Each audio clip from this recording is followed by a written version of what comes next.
Début de semaine super intéressant pour le Bitcoin et pour le Gold. Les deux stocks de valeurs et valeurs refuges les plus demandés en ce moment. Targets pour le premier, 30 000 dollars. Pour le second, 2 000 dollars l'once Troy.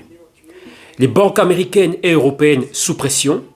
Les régulateurs et banquiers et hauts cadres de banques centrales prennent des mesures d'urgence afin de contenir la crise actuelle. Bonjour à tous, ici c'est Serge Kilembe du www.jcetum.com et bienvenue à vous sur notre canal YouTube public. Et ceci c'est notre session focus, market, macro, pas mal d'éléments. Je pense que vous avez tous vu et pris connaissance des news des dernières 24-48 heures, tout ce qui est survenu ce week-end, le sauvetage de Crédit Suisse, racheté par UBS à hauteur de quoi 3 milliards d'euros, quelque chose comme ça, et pas mal d'autres mesures, compris un consortium de banques centrales afin d'apporter beaucoup plus de liquidités dans les marchés. Et là, nous avons vu quoi? Une explosion à la hausse du prix du Bitcoin et du Gold. Mais ici, attention, je dis bien attention à ce qui est en train de se passer. Pourquoi? Beaucoup sont en train de crier victoire trop tôt, comme on dit, ne jamais vendre la peau de l'ours avant de l'avoir tué. Et je pense que ce petit refrain prend tout son sens dans cette phase. La peau de l'ours, bear market égale ours. Et ça, c'est un élément qui est super intéressant. Pourquoi je dis ça? Beaucoup d'investisseurs, surtout ceux qui ont commencé leur aventure et leur carrière dans le monde des investissements grâce au BTC, on va dire lorsqu'il est devenu mainstream, c'était quoi? Automne 2017, n'ont pas connu l'ancien cycle financier et même des cycles financiers, on va dire, passés et ne les ont pas étudiés. Ils ne comprennent pas le comportement des actifs, c'est-à-dire les corrélations, tantôt positives et parfois négatives, et les covariances. Et comment certains actifs sont utilisés, on va dire, en anticipation de crise financière et de récession. Et ce que nous vivons maintenant, c'est exactement le comportement qu'a eu le gold avant la fameuse crise financière de 2008-2009. On peut me dire, oui, mais en 2020, il y a eu une récession, il y a eu une crise, c'était quelque chose de très rapide et les mesures qu'ont pris les banques centrales afin de minimiser les dégâts, c'était exceptionnel. Donc on va laisser cela de côté, on va plutôt se focaliser sur la crise de 2000 et la crise de 2008-2009. Super important. Donc exercice pour vous, allez étudier cela et regardez comment a réagi. Bon, à l'époque, il n'y avait que le gold, comment a réagi le gold. Les mêmes mesures, ont été prises à l'époque et toute récession financière, je ne vais pas dire toute récession financière, du moins celles les plus proches de nous, ont toujours commencé par un krach boursier émanant de l'industrie bancaire et du secteur financier. Pourquoi? C'est comme ça qu'on finance l'économie. On finance et on investit à travers les banques. Et lorsque les banques centrales changent leur politique, lorsqu'elles veulent générer un recette, c'est-à-dire refroidir l'économie, la ralentir, générer une contraction et une récession, ça c'est quelque chose de cyclique. Ça se passe toujours comme ça. Donc c'est super important de comprendre cela.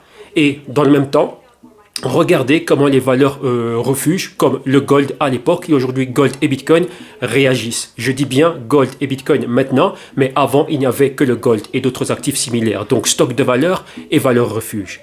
Et maintenant ce qu'on vient de voir, rappelez-vous, choc de liquidité, les banquiers centraux ont réagi, d'autres grandes entités financières ont réagi, injection de beaucoup de liquidités. Et d'un coup, qu'est-ce qu'on a vu? Le gold à la hausse qui flirtait avec les 2 000 dollars l'once Troy. Et on a le BTC qui est monté 27 000, 28 000, flirté avec les 29 000. La target psychologique, maintenant, c'est les 30 000 dollars. J'insiste beaucoup sur ce point. Pourquoi? Parce que beaucoup vont tomber dans ce piège. Voilà pourquoi est-ce que, premièrement, il faut être un étudiant des marchés avant d'être un opérateur dans les marchés financiers. C'est quelque chose de super important. Donc ici, permettez-moi de consulter mes notes. Attention à l'optimisme actuel, qui est le résultat de la hausse du Bitcoin et de leur vu le rôle de stock de valeur et valeur refuge suprême en ce moment. Et ça, c'est causé par une immense demande pour ces actifs. Et d'un moment, c'est une réaction à l'injection de liquidité.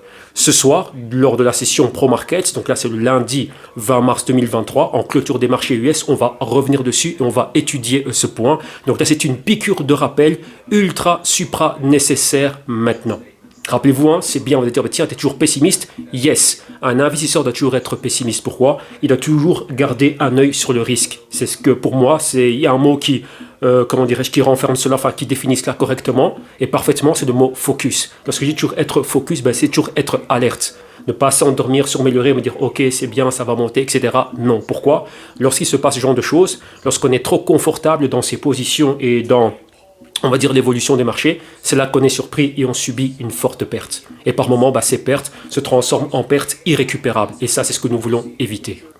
Deuxième point clé, il est important d'avoir une mémoire historique, comme je le disais, intacte des corrélations, des covariances des valeurs refuges par rapport aux autres actifs durant les phases de crise de liquidité qui surgissent durant les récessions ou peu avant les récessions.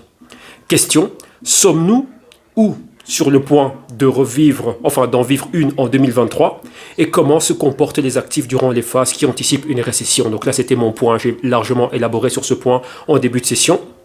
Et les actions des banques centrales, vont-elles nous permettre d'éviter une récession ou au contraire vont-elles précipiter la récession? C'est là aussi qu'il faut étudier les banques centrales, leur communication et ce qu'elles sont en train de faire.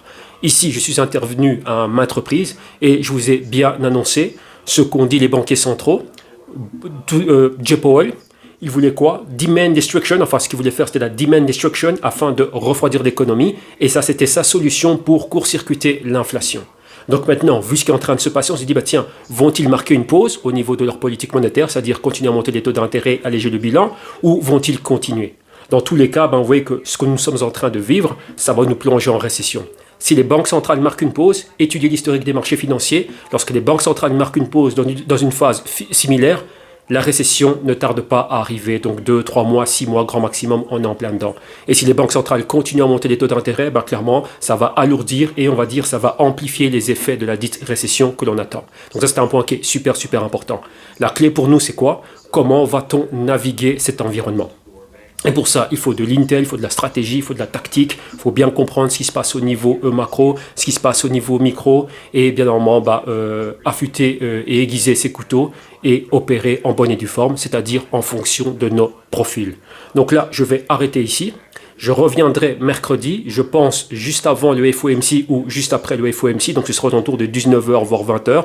Le FOMC, c'est le Federal Open Market Committee, ça va commencer demain, mardi 21 mars, et ça se clôturera le mercredi 22 mars, et ça se clôture par la décision de taux d'intérêt de la Fed et la conférence de presse qui accompagne cela. Et là, on va en savoir un peu plus. Donc maintenant, tout le monde retient son souffle. Mais vu ce qui s'est passé en Europe, on se dit, ok, ça nous donne quelques indications ou sur ce que pourrait faire la Fed. Ok, donc rendez-vous mercredi, et bien normalement rendez-vous vendredi pour nos sessions brainstorming. Ça c'est pour tous ceux du canal YouTube, mais pour nos insiders du jessitum.com et des sessions pro market, rendez-vous ce soir en fin de session US, et bien normalement tous les jours du lundi au vendredi.